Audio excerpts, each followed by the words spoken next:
Hi guys, a happy Monday. I hope you're enjoying the sunshine wherever you are today.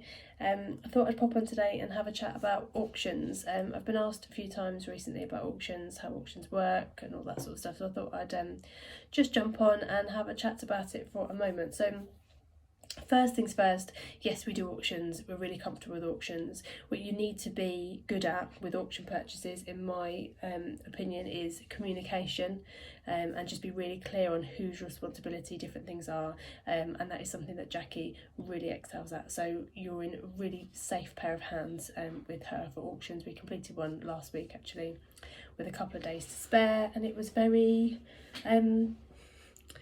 non-eventful, to be honest, which is brilliant. No stress at the end. So that's the first thing. So secondly, there's a few people that have said to me recently they're really struggling to view properties because there's lists and lists of people that are looking to buy property, and there's just too many buyers for the types of properties that they're looking at. So generally rundown properties where you're going to be able to make some money, do conversions or whatever it is that you want to do. There's a lot of people buying those sorts of properties for their own home.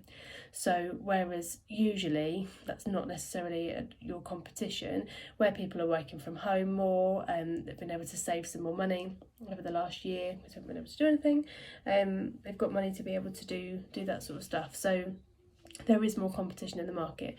Go into an auction, you are going to limit that competition because you haven't got anybody there who's having to sell another property and then buy this within your 28 days.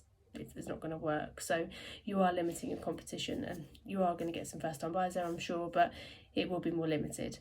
Also, generally you do need bridging finance, and a lot of people don't want to use that, don't understand it, so you're at an advantage with that as well.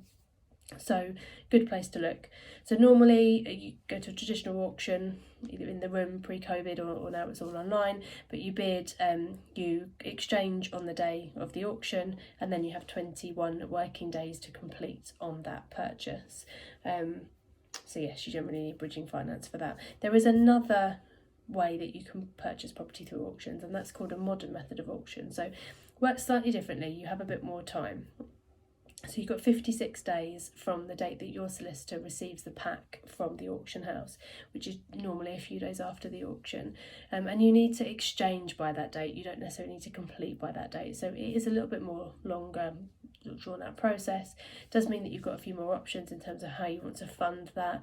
We could look at a term mortgage. It depends on what lender we're going to. Some people are incredibly busy at the moment, and that is completely out of their timescales, whereas other lenders we can look at, they would be comfortable doing that. So depending on what you're looking for, we can find a solution for that. And also, because it's a bit confusing, you have to give some money up front. There's a commitment fee to pay when you agree to buy the property. You're putting some people off, and by putting those people off, you are limiting the number of people that are looking at those sorts of properties. So it's a good one to have a look at. It just gives you a bit of an advantage because you're taking out some of those people that are looking to buy these properties at the moment, which are run down, looking to add value, and there's a lot of competition out there for them at the moment. So yes, I hope that helps. If you've got anything that you're looking at that you want me to look at for you, I'm happy to look at legal packs. Obviously I'm not a solicitor, but I can look and see if there's anything that sort of stands out on there from a mortgage point of view. If you want to chat through the numbers, yeah, give me a call. Speak to you later.